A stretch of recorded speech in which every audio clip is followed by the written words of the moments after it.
안녕하세요. 오늘은 세상에서 가장 유명한 이야기 중 하나를 아주 흥미로운 신학적인 관점으로 한번 들여다보려고 합니다.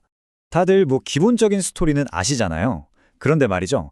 한 신학적인 해석에 따르면 이 유명한 상징들이 그냥 문학적인 장치가 아니라는 거예요. 그러니까 이 관점은요, 이 이야기를 하나의 상징적인 청사진으로 보는 겁니다.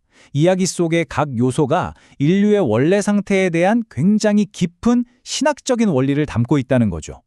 자, 그럼 한번 제대로 파고 들어가 볼까요? 자, 이게 만약 암호라면 그걸 푸는 열쇠, 즉 해독키는 뭘까요? 오늘 살펴볼 자료에서는 이야기의 의미를 여는 4가지 핵심 원리가 있다고 말합니다. 결국 모든 건 4가지 큰 개념으로 딱 정리가 됩니다. 그리고 각각의 개념은 에덴 동산 바로 그 현장에 있는 아주 강력한 상징하고 연결이 되어 있어요. 바로 이 4가지가 전체 상징 구조를 떠받치는 기둥이라고 할 수 있습니다. 생명, 시험, 유혹, 그리고 죽음. 우선 처음 2가지부터 시작해서 이 이야기가 어떻게 짜여 있는지 한번 살펴보죠. 이야기의 첫 번째 미스터리는 바로 동산 한가운데 있는 그 유명한 두 나무에서 시작됩니다. 이 생명나무는요, 그냥 매일 먹는 밥 같은 게 아니었어요. 이건 일종의 성례, 그러니까 시험을 통과한 다음에야 비로소 주어지는 더 높은 차원의 영원한 생명을 상징하는 거였죠. 다시 말해서 인간이 자신의 헌신을 증명하고 나서야 받을 수 있는 약속된 보상, 영원한 생명을 보증하는 도장 같은 거라고 생각하시면 돼요. 바로 이 부분에서 해석이 정말 흥미로워져요. 우리가 아주 흔하게 접하는 관점에 정면으로 반박하거든요. 자, 이 표를 좀 보세요. 흔히 신화적으로 보면 질투 많은 신들이 인간한테서 신성한 지식이나 문명을 뺏기기 싫어서 숨겨놨다, 이렇게 보잖아요. 근데 시험의 관점은 완전히 다릅니다. 사랑의 하나님이 인간에게 자신을 사랑할지 자유롭게 선택할 기회를 주기 위한 테스트 장치였다는 거죠. 자료에서는 이 신화적인 관점이 이야기의 세부 내용하고는 잘 맞지 않는다고 지적해요. 한번 생각해 보세요. 진짜 질투하는 신이라면 왜 애초에 그 나무를 동산 한가운데 뒀을까요? 그리고 그 결과는 신 같은 힘이 아니라 부끄러움과 무력감이었잖아요. 농사를 저주로 표현한 것도 문화를 뺏기기 싫었다는 생각하고는 모순되고요. 그러니까 여기서 핵심은 이 시험이 단순히 지식을 얻는 차원의 문제가 아니었다는 겁니다. 하나님에 대한 개인적인 사랑에서 나오는 순종에 관한 테스트였다는 거죠.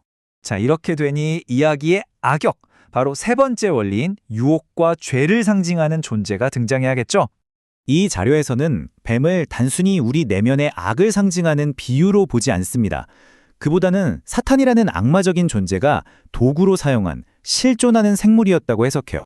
이런 관점은 신약 성경 구절들이 뒷받침해 주는데요. 거기서 사탄을 처음부터 살인한 자 또는 옛 뱀이라고 부르면서 에덴 동산에서 있었던 사건과 직접적으로 연결시키거든요. 그리고 이 유혹의 과정이 정말 기가 막힙니다. 딱 2단계로 진행되는데요. 첫 번째는 사실에 대한 의심을 심는 거예요. 뱀이 와서 묻죠. 하나님이 진짜로 그렇게 말씀하셨어? 하면서요. 이렇게 하나님의 말씀 자체에 미묘한 불신의 씨앗을 심는 겁니다. 그리고 2번째 단계는 도덕적인 의심을 만드는 거죠. 이번에는 대놓고 말합니다. 너희 절대 안 죽어. 이건 하나님의 말씀을 정면으로 반박하는 동시에 하나님이 질투심 때문에 너희를 속이고 있다는 식으로 그분의 성품까지 공격하는 거예요. 결국 아담과 하와는 이 시험에서 넘어지고 말죠. 자, 이것이 우리를 4번째 원리, 즉 하나님께서 경고하셨던 바로 그 결과로 이끌어갑니다. 하나님께서는 분명히 경고하셨죠. 그걸 먹는 날에는 반드시 죽을 것이다. 그런데 이 죽음이라는 게 과연 뭘 의미하는 걸까요? 이게 형벌이 아니었다고 주장하는 사람들도 있지만 이 자료에서는 그게 아니라고 강하게 반박합니다. 자, 이 표를 보시면 죽음이 형벌이 아니었다는 주장에 대한 반박들이 잘 나와 있어요. 예를 들어 아담이 원래 죽을 운명이었다는 주장에 대해서는 생명나무가 그냥 생명 유지가 아니라 더 높은 영생을 위한 거였다고 반박하고요. 흙으로 돌아간다는 말이 자연스러운 과정 아니냐는 말에는 그게 저주의 일부로 선포된 말이라는 점을 강조하죠. 근데 여기서 제일 흥미로운 건 마지막 포인트예요. 그날 바로 죽진 않았잖아? 하는 의문이요. 네가 하는 날에는 이라는 이 표현이 사실은 히브리어의 관용구라는 거예요. 이게 어떤 일이 즉시 일어난다는 뜻이 아니라 그 결과가 반드시 확실하게 일어날 거라는 절대적인 확실성을 표현하는 말이거든요.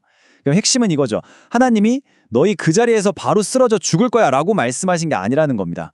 그보다는 이제 죽음이라는 결과는 돌이킬 수 없이 확정되었다는 선언이었던 거죠. 이걸 제대로 이해하려면 불멸성이라는 단어의 의미를 좀 명확히 해야 해요. 여기서 말하는 불멸은 절대 파괴되지 않는 슈퍼맨 같은 상태를 말하는 게 아니에요. 그보다는 처음 창조되었을 때 인간 안에는 죽음의 원리 자체가 없었다는 신학적인 의미의 불멸입니다. 물론 시험에 실패하면 죽을 수는 있었죠. 하지만 죽음이 운명처럼 정해진 필연은 아니었다는 거예요. 바로 죄가 그 필연성을 인간 안으로 끌고 들어온 겁니다. 자, 그럼 이 모든 걸 종합해보면 어떤 그림이 그려질까요? 우리가 해독한 이 메시지를 한번 정리해 보겠습니다. 그러니까 이 해석에 따르면 창세기는 그냥 옛날 이야기가 아니에요. 인간의 조건, 우리가 왜 지금 이렇게 살고 있는지를 설명하는 하나의 거대한 상징적인 청사진이라는 거죠. 시험대에 오른 관계, 그리고 그 관계를 끊어놓기 위해 아주 정교하게 설계된 유혹, 그리고 그로 인해 따라온 엄청난 결과에 대한 이야기인 셈입니다. 만약 인류의 가장 오래된 이야기가 이렇게 정교한 상징적인 암호라면 우리가 아직 풀지 못한 다른 메시지들은 또 얼마나 많이 숨어 있을까요? 이건 우리에게 정말 강력한 질문을 던져주는 것 같아요. 어쩌면 우리가 너무나 잘 안다, 뻔하다고 생각했던 바로 그 이야기들 속에 아직도 비밀이 가득한 채 그것을 열어줄 올바른 열쇠를 기다리고 있는 건 아닐까요?